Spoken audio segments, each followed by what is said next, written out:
Y dice así, viéndose Jesús rodeado de mucha gente y mandó pasar al otro lado.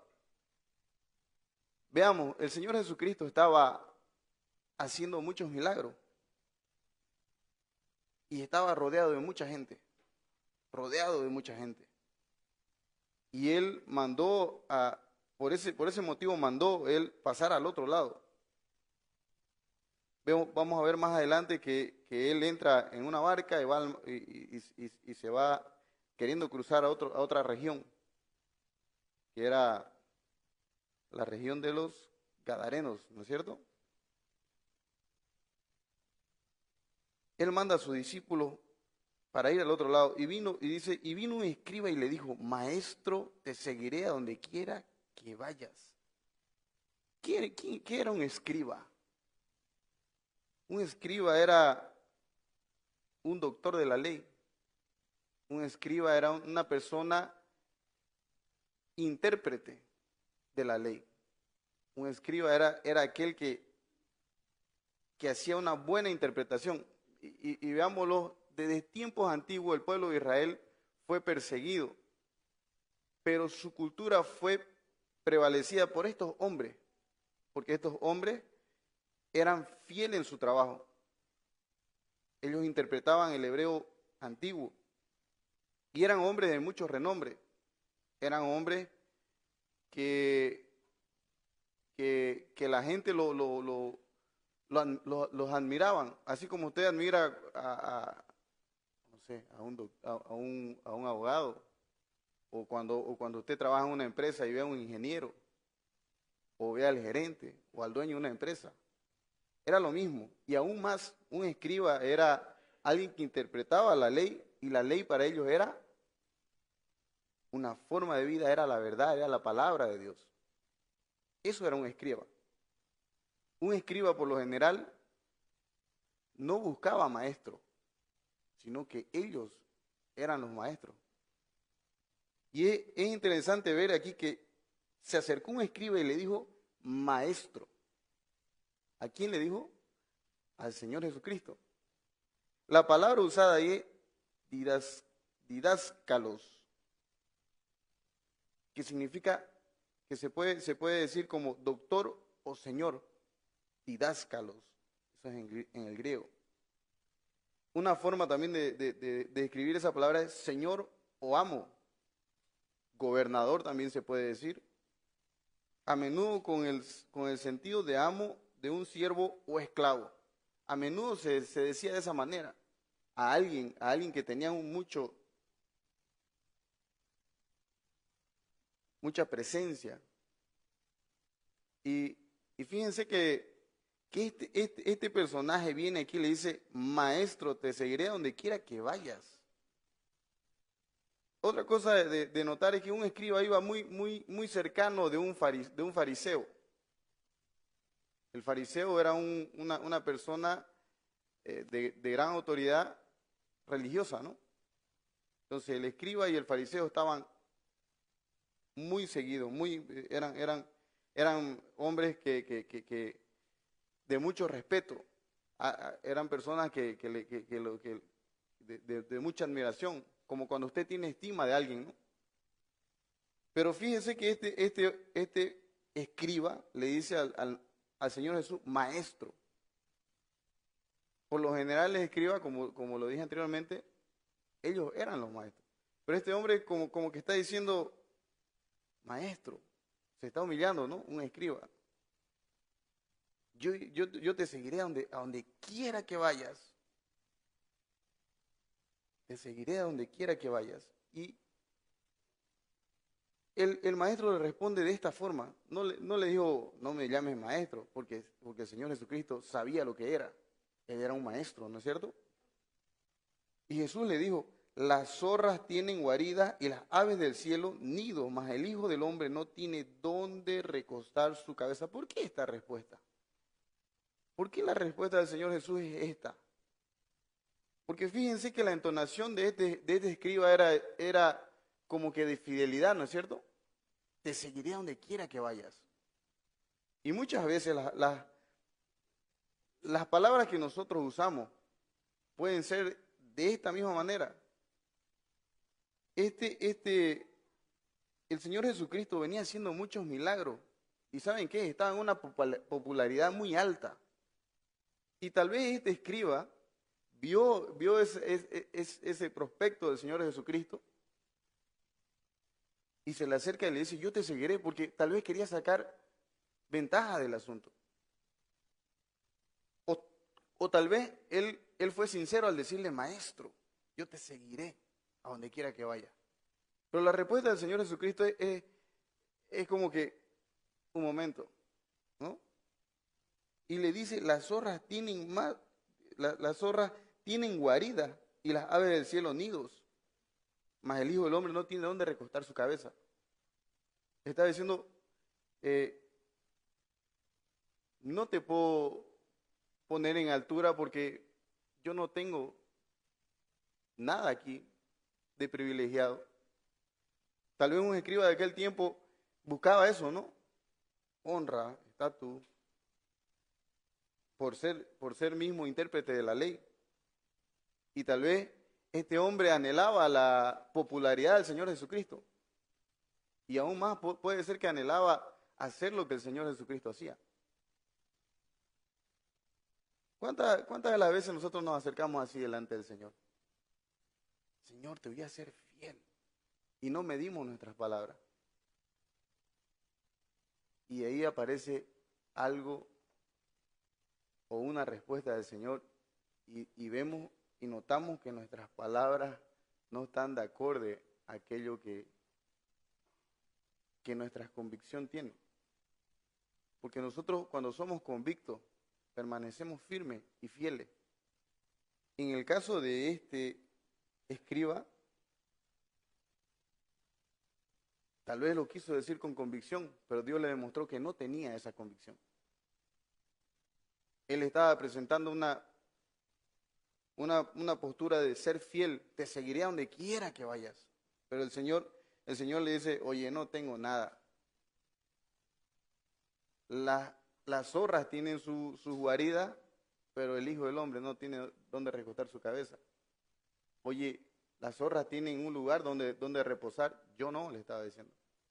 Eso es lo que tú quieres. Y dice, y las aves del cielo nido. Y es la misma cosa, ¿no?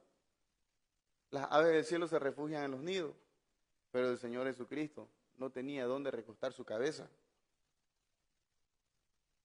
Y más adelante dice, otro de sus discípulos, fíjense que dice, otros de sus discípulos, porque un discípulo puede ser alguien muy cercano, como también alguien que sigue, ¿no es cierto? Alguien que sigue y que busca imitar. Doy un ejemplo. No hace mucho me comentaba un amigo que Zinedine Zidane, jugador de fútbol, imitaba mucho a Francescoli, otro jugador de fútbol, para los que conocen el fútbol. Para los que no, tarea para la casa. Bueno, son dos grandes jugadores de fútbol, crack, buenos futbolistas, habilidosos. Pero Zinedine Zidane, el muchacho, imitaba hasta las maniobras que hacía Francescoli, ¿no es cierto? Pero nunca fue muy cercano, fue un seguidor de lejos, pero fue un grande jugador.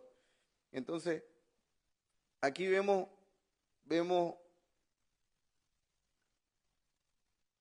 cómo este asunto del discípulo, otro de sus discípulos, aparentemente era un discípulo que lo seguía, ¿no es cierto?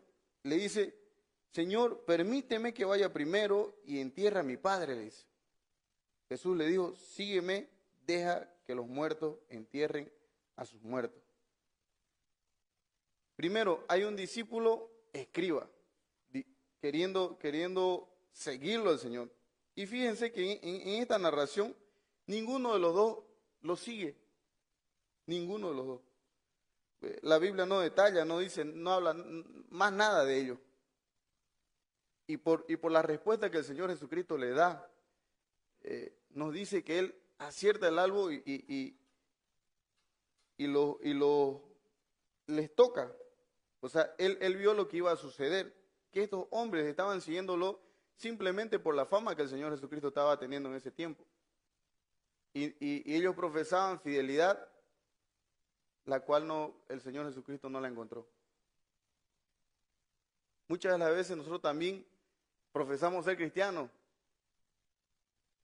y aquí en la iglesia es muy fácil. Allá afuera muchas veces se complican, ¿no? Y muchas veces ni siquiera nos conocen como cristianos. Dice otro de sus discípulos, ya era otro que lo seguía: Señor, permíteme que vaya primero y entierre a mi padre. ¿Saben qué? No era que su padre estaba agonizando y al otro día se iba a morir. Esto era un término que usaban antiguamente. Era una forma de expresión. El decir, primero déjame que entierre a mi padre. El enterrar a su padre era, por tradición, él iba a la casa cuando el papá ya era anciano y los cuidaban hasta que mueran, o el Señor se los lleve, ¿no? Pero eso podía pasar mucho tiempo, pero esa era la expresión que ellos usaban. No era que tengo a alguien moribundo, de aquí a una semana se muere y hoy te sigo. No era eso. Lo que él estaba diciéndole, y otra cosa de esta tradición es que ellos iban a cuidar del padre, pero también iban a solucionar problemas de herencia. Entonces ellos atendían al padre y se preocupaban por la herencia, para que no haya conflicto, para que no haya pelea. Entonces él iba a recibir una heredad, y por lo general ese tipo de personas están preocupados o motivados por este tipo de asuntos, que es la heredad, ¿no es cierto? Entonces va a tocar una parte, mi papá va a morir porque ya es el tiempo de que él fallezca, ¿no? Entonces Jesús le dice, sígueme, deja que los muertos entierren a sus muertos. ¿Y qué quiere decir el Señor Jesús con esta respuesta? Sígueme, deja que los muertos entierren a sus muertos. Primero el escriba dice, yo te seguiré. Y ahora viene este otro con una postura un poco más tranquila, como diciendo, primero hago esto y después te sigo. Porque, ¿saben qué? Él tal vez iba a resolver su vida, ¿no? El padre ya muerto, recibiendo una herencia, y ahora sí estoy tranquilo, tengo mis bienes y puedo hacer o seguir al Señor Jesús. Entonces, como que ya se saca una responsabilidad, ¿no es cierto? Y Jesús le dice, sígueme, deja que los muertos entierren a sus muertos. Aquí podemos hacer una ilustración espiritual, ¿no es cierto? Nosotros estábamos muertos en nuestros delitos y pecados. Y hay mucha gente afuera que no conoce a Dios y está muerto espiritualmente. Y eso es lo que el Señor Jesucristo estaba intentando decir. Dejen que sus muertos entierren a sus muertos. No se preocupen por las cosas que hay aquí. Hey, tu motivación es el bienestar, la comodidad, y estás diciendo que me vas a seguir, pero estás preocupado por esto. Estás preocupado por esto. Y vemos que el Señor Jesucristo frena a dos personas. Ahora, nosotros como cristianos, tal vez estamos en esta misma actitud. Tal vez estamos en esta misma actitud. Profesamos ser cristianos, decimos que el Señor Jesús es nuestro Señor y Salvador. Pero ¿y cómo Él nos ve de allá para acá? ¿Cuál respuesta recibiríamos si nosotros le dijéramos, no, yo te voy a seguir hasta el final? ¿Cuál sería la respuesta del Señor Jesús? Si hoy estuviera y usted le dice, Señor, a donde vayas yo te sigo. Fíjense que el Señor Jesucristo venía a hacer de muchos milagros y estaba haciendo cosas prodigiosas, como la canción que estábamos cantando, la última, ¿no? Grandes son tus maravillas, ¿no? Grandes son. Y está el alboroto y el entusiasmo y el ánimo, y muchas veces nos levantamos animados. Pero ahí viene algún problema y desfallecemos. Y no somos fieles. Ahora, dense en cuenta que muchas de las veces nosotros queremos venir a Cristo con nuestras condiciones. Con nuestras condiciones. Y en realidad cuando nosotros venimos a Cristo, tenemos que venir con la condición de Él, ¿no es cierto? Cuando nosotros nacemos de nuevo, somos personas pecadoras, entendemos que somos personas pecadoras necesitadas de un gran Dios que nos salve del sufrimiento eterno, de un gran Dios que nos libre. Y Él tiene que ser Señor y Salvador, Señor y Salvador. Y nos humillamos delante de Él y tenemos que tiene que haber esa actitud de humillación delante de Él. Y es con esa misma actitud que tenemos que venir delante del Señor. No con condiciones como estos dos. Que uno quería, pero buscaba algo de Él. Y el otro tenía cosas. Y quería estar bien para recién acercarse a Él. ¿No es cierto? Al Señor Jesús nosotros nos tenemos que acercar con las condiciones que Él demanda, con las condiciones que Él da. Y hay muchas cosas que el Señor demanda. Una de las cosas que Dios quiere es que busquemos santidad. Mi voluntad es que busquen santidad. Y muchas veces nos descuidamos de eso. Y por medio de la santidad reflejamos fidelidad, ¿sabe? Y dice, pasando ese punto, dice, y entrando Él en la barca, sus discípulos le siguieron. Fíjense que la actitud de los discípulos era como el Señor. Dejaron familia, si tenían bienes no les importó, y ahora estaban siguiendo al Señor. Sus discípulos, los 12, ¿no? Y aquí que se levantó en el mar una tempestad tan grande que las olas le cubrían la barca, pero Él dormía, dice la Biblia. Wow, Él dormía. Entró en la barca para cruzar al otro lado y se puso a descansar el Señor, y viene una tempestad tan grande, pero tan grande, que las olas le cubrían. Fíjense que parece que tiene una secuencia este mensaje, ¿no? Porque aquí viene conflicto, aquí viene turbación, aquí viene problema a los discípulos, ¿no es cierto? Y lo que me llama la atención es que Él dormía. Impresionante, ¿no? Hablaba yo con un familiar mío y decía, me llama mucho la atención de cómo era el barco. Porque si había una tempestad tan grande y el barco era un barco como lo presentan en la tele, era un barquito así, ¿no? Las aguas revoloteaban por todos lados, ¿no? Tanto que querían tirarlo. ¿Será que las aguas no lo despertaron al Señor Jesús? Estaría tan cansado como para que... Conozco un hombre que se durmió 2 días seguidos sin despertar. 2 días seguidos sin despertar. Pero esto es más impresionante, mi hermano. Que haya una tempestad tan grande y el Señor durmiendo. ¿No le llama la atención eso? O sea, ¿ha meditado en esta porción? El Señor dormía, descansaba. Y la tempestad era tan grande que cubría la barca. Se han visto en tormentas que quebran barcos, ¿no es cierto? Que quebran barcos. Y estaban los 12 discípulos ahí. Y vinieron sus discípulos y les despertaron diciendo, Señor, sálvanos que perecemos. No era una cosa sencilla. Ellos estaban aterrorizados ya sin saber qué hacer. Habían luchado contra la tempestad y sin saber qué hacer. Ya no habían recursos, no había más que hacer. Y accionaron un poquito de fe. una fe con temor,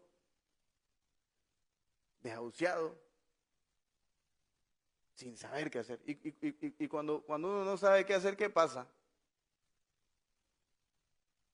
Señor, ¿no? Señor. Para mí que el Señor, no, güey, Señor, ¿no? Señor, ¿no? Señor, ¿qué pasa? No vamos a morir, no tienes cuidado, vamos a perecer aquí, estás durmiendo. Para mí que era algo terrorífico, terrorífico. Porque lo que el hombre más le tiene miedo es a este asunto, ¿no? De que venga un problema y la muerte, ¿no? Un ateo conoce a Dios cuando viene un problema, cuando un avión se está cayendo. Dios mío, sálvanos, es su último recurso. Señor, sálvanos, sálvanos. Si existe realmente, sálvanos. Ahí creen en Dios. Cuando hay un problema, ahí recién creemos en Dios. Ahí recién. Pero, y fíjense que el Señor también le responde. Y Él les dijo, ¿por qué teméis hombres de poca fe? Podemos estar tranquilos, ¿no? Pero cualquier momento llega calamidad. Y los hijos de Dios van a ser probados. Su fe va a ser probada. Cualquier momento llega una enfermedad. Cualquier momento alguien se enferma y se acabó tu economía. Cualquier momento viene un problema y lo que parecía estar confiado o en lo que parecía estar bien apoyado se desvanece y no sabes qué hacer. Así estaban los discípulos. ¿Y saben qué? Lo tenían cerca al Señor y Salvador, ¿no es cierto? Señor, sálvanos que perecemos. Él les dijo, ¿por qué teméis hombres de poca fe? Entonces levantándose, reprendió a los vientos y al mar y se hizo grande bonanza. Y los hombres se maravillaron diciendo, ¿qué hombre es este que aún los vientos y el mar le obedecen? Yo quiero que vayamos a Salmo un ratito. ¿Por qué es que el Señor dice, hombres de poca fe? Salmo 107.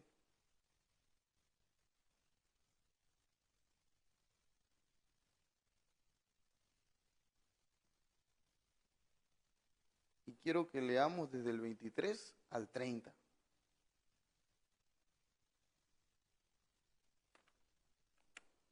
Y mire lo que dice. Los que descienden al mar en naves y hacen negocios en las muchas aguas, ellos han visto las obras de Jehová y sus maravillas en las profundidades, porque habló e hizo levantar un viento tempestuoso que encrespa sus ondas. Suben a los cielos, descienden a los abismos, sus almas se derriten con el mal, tiemblan y titubean como ebrios y toda su ciencia es inútil. Entonces claman a Jehová en su angustia y los libra de su aflicción. Muy parecido, ¿no? Muy parecido, ¿no? Cambia la tempestad en sosiego y se apaciguan sus ondas. Luego se alegran porque se apaciguaron y así los guía al puerto que deseaban. Tal vez, probablemente, los discípulos conocían este salmo y estaban siendo probados. Y el Señor Jesucristo le dice, hombres de poca fe. Probablemente los discípulos sabían de esto y estaban pasando por lo mismo. Ahora, la calma que el Señor tenía es la representación de su relación con el Padre. El Señor Jesucristo estaba confiado en el Padre. La relación que él tenía con su Padre lo hacía estar tranquilo. Pero la actitud de los discípulos no fue esa. Su Señor estaba ahí. Fíjense que arriba habla de la fidelidad, ¿no? El Señor de ellos estaba ahí. Ellos habían visto milagros hacer. del Señor. Conocían su poder, conocían lo que Él hacía. Tal vez esto de calmar las aguas no lo habían visto, pero sabían que Él era todopoderoso, que el poder de Él iba mucho más allá que simplemente hacer milagros, sanar enfermos. Y aquí es donde ellos caen en la real, dice, y los hombres se maravillaron diciendo, ¿qué hombre es este? La palabra maravillaron es taumazo y hace referencia a un asombro extremo. Era una cosa de, como cuando ven, ¿no? Que pasa algo maravilloso. Eso. Y ya no era, oye, el milagro que vimos, ¿no? Sino mirándolo al Señor Jesús. ¿Quién es este? Atónito, duro, asombrado, con temor, de saber con quién estaban. No era cualquier cosa. Ellos estaban anonadados, diciendo, ¿quién es este? ¿Qué hombre es este que aún los vientos y el mar le obedecen? ¡Wow! Lo vieron a poco tiempo haciendo milagros a enfermos, pero a ellos no les llegó, ¿no? No les llegó porque no estaban metidos en el problema. Los discípulos no estaban metidos en el problema. Y cuando vino el problema, ahí recién quedaron anonadados, ¿no? No era una cosa de alegría, era un espanto.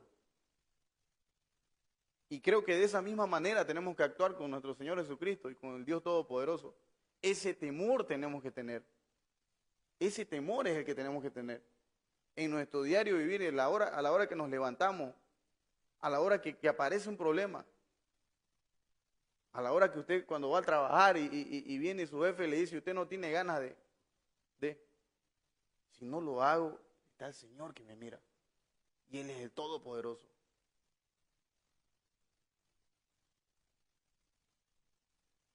La actitud del Señor era de descanso, porque Él se relacionaba de la manera correcta con su Dios, con su Padre.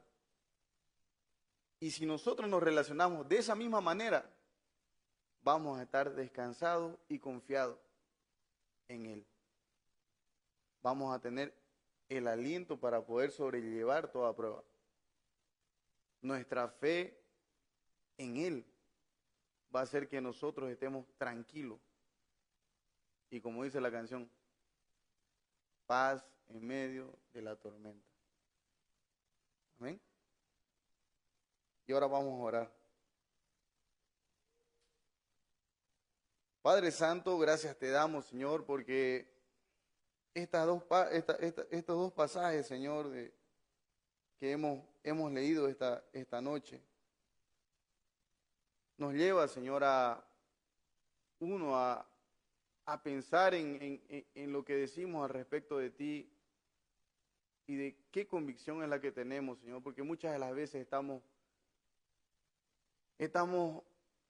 declarando cosas con sentimiento, pero no con convicción. Y Señor, queremos serte fiel, queremos ser discípulos que se acerquen a ti, que te busquen, que estén contigo, Señor, en todo momento. No queremos, Señor,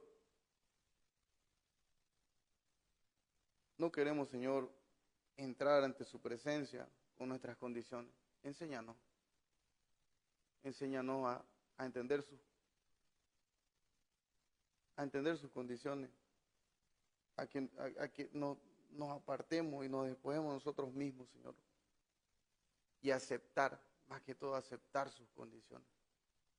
Y Dios mío, también pedirte que nos aumente la fe y que por medio de su palabra podamos adquirir convicción de tal manera, Señor, que podamos confiar en usted, Señor, relacionarnos y confiar plenamente en medio de la prueba, en medio de la tentación, en medio de de la tempestad, Señor. Gracias te damos, Señor, por su palabra, que su palabra dé fruto en nuestras vidas. En el nombre de Cristo Jesús. Amén. Están despedidos, la paz de Dios sea con ustedes.